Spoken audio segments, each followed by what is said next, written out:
নমস্কার বন্ধুরা, বং রেসিপি চ্যানেলে আপনাদের সবাইকে স্বাগত। চলুন দেখে নিই আজকের রেসিপি। আমার আজকের রেসিপি ক্যাপসিকাম লঙ্কার পকোড়া। এই সময় এখন খুব লঙ্কা পাওয়া যায়। আমি বাজার থেকে কিছু ক্যাপসিকাম লঙ্কা নিয়ে এসেছি। এবারে আমি লঙ্কাগুলো এক এক করে ছুরি দিয়ে চিড়ে নেব, দিয়ে ভেতর থেকে দানাগুলো বার করব। খুব সাবধানে করতে হবে, কেন কি ভিতরের দানাগুলো বার করতে হবে। আর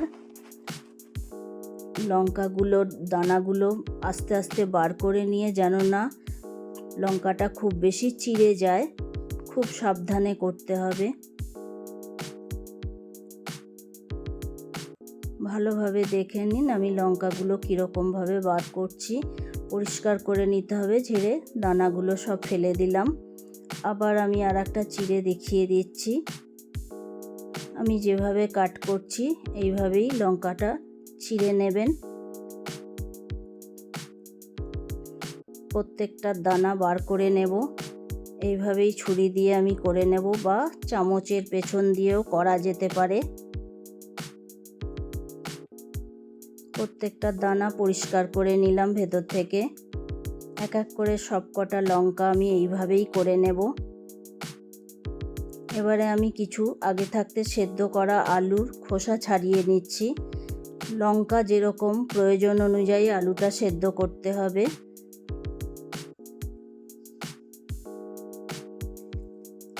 সব আস্তে আস্তে খোলাগুলো সব কটা পরিষ্কার করে নেব। এবারে আমি কিছু পেঁয়াজ নিয়েছি। পেঁয়াজটার খোসা ছাড়িয়ে ভালোভাবে খোসা ছাড়িয়ে কুচো করে নেব।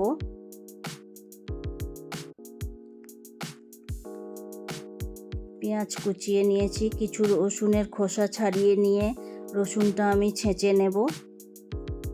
আপনারা চাইলে রসুনটা বাটাও দিতে পারেন। আদাও গ্রেট করে নিলাম, এটা বাটাও দেয়া যেতে পারে।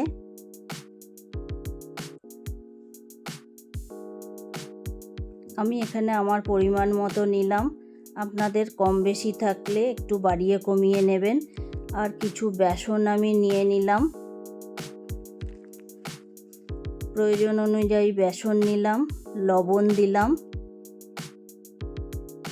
লঙ্কা গুঁড়ো দিলাম অল্প, একটু হলুদ গুঁড়ো দিলাম।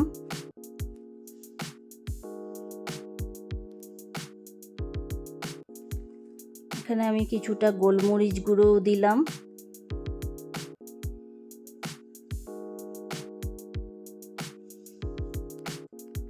এবার আমি বেকিং সোডা দেব একটু। এটা বেকিং পাউডার নয়, খাবার সোডা। 1 চিমটি দিলাম।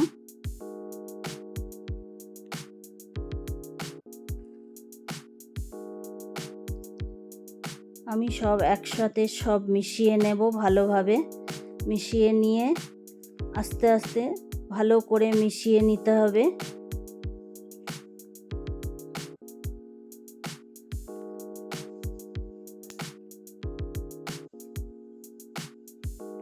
এবারে আমি জল দিয়ে এটাকে ভালোভাবে গুলে নেব। জল দিয়ে পাতলা হবে না, মোটাই হবে। ব্যাটারটা খুব বেশি পাতলা করা যাবে না, তাহলে লঙ্কার গায়ে আটকাবে না। একটু ঘনত্ব ব্যাটার করে নিতে হবে। জলটা একটু অল্প অল্প করে দিতে হবে, নাহলে লাম্পস রয়ে যাবে। খুব ভালোভাবে হাত দিয়ে বা বেটার দিয়ে বিট করে নিতে পারেন। আমি এখানে হাত দিয়েই করলাম। খুব ভালোভাবে ফেটিয়ে নিতে হবে বেসনটা।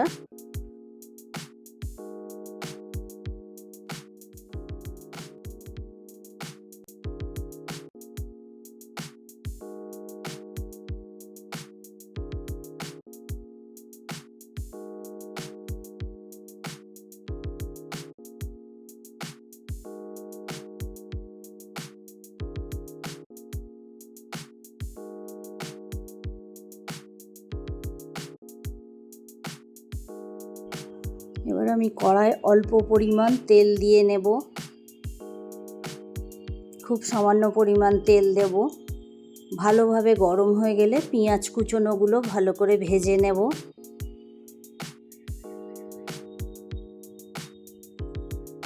পেঁয়াজটা আমি ভালোভাবে ভেজে নেব।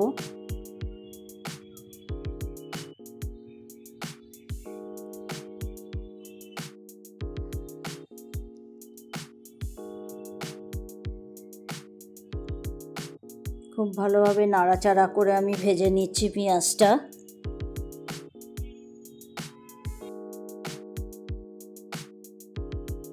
এবারে আমি কিছু লঙ্কা কুচো দিয়ে দিলাম। ঝালটা পরিমাণ অনুযায়ী দেবেন, আপনাদের যেরকম ইচ্ছা দেবেন। গ্রেট করা আদা দিলাম।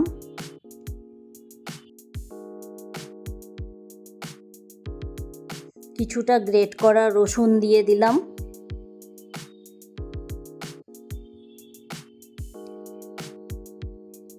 এবারে ভালোভাবে নেড়ে নেব আমি, কাঁচা স্মেলটা যাতে চলে যায়।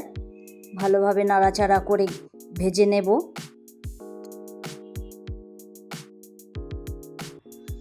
এবারে আমি নুন দিয়ে দিলাম।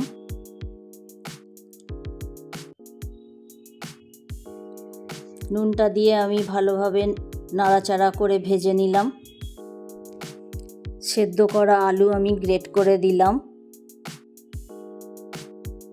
প্রয়োজন অনুযায়ী আলু নিয়েছি।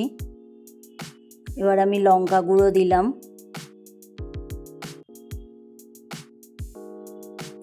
আমি আগেই বলেছি ঝালটা আপনাদের প্রয়োজন অনুযায়ী দেবেন। এবার সব একত্রে মিশিয়ে আমি ভালোভাবে নাড়াচাড়া করে পুরটা বানিয়ে নিয়েছি। আমি পুরের মধ্যে খানিকটা পাতিলেবুর রস চিপে দিলাম। এবার আমি একটু মোজারেলা চিজ দিচ্ছি। আপনাদের কাছে যে কোনো চিজ থাকলে আপনারা সেইটাই দিতে পারেন। আমার কাছে মোজারেলা ছিল তাই আমি এটাই দিলাম। কিছু কুচনো ধনেপাতা দিলাম। সব দিয়ে একসঙ্গে আমি পুরটা মেখে নেব। চিজটা দিয়েও আমি মেখে নিলাম।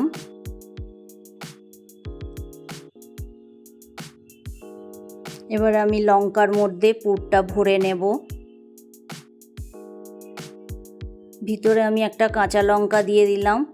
একটু ঝালটা পছন্দ করি বলে তাই দিলাম। আপনারা ইচ্ছা হলে নাও দিতে পারেন। যদি ঝাল খান তাহলে দিতে পারেন, বা পুরের মধ্যেও বেশি করে ঝাল দিতে পারেন। পুরটা একটু ঝালটা কম হয়েছিল বলে আমি প্রত্যেকটা একটা একটা করে লঙ্কা দিয়ে দিচ্ছি।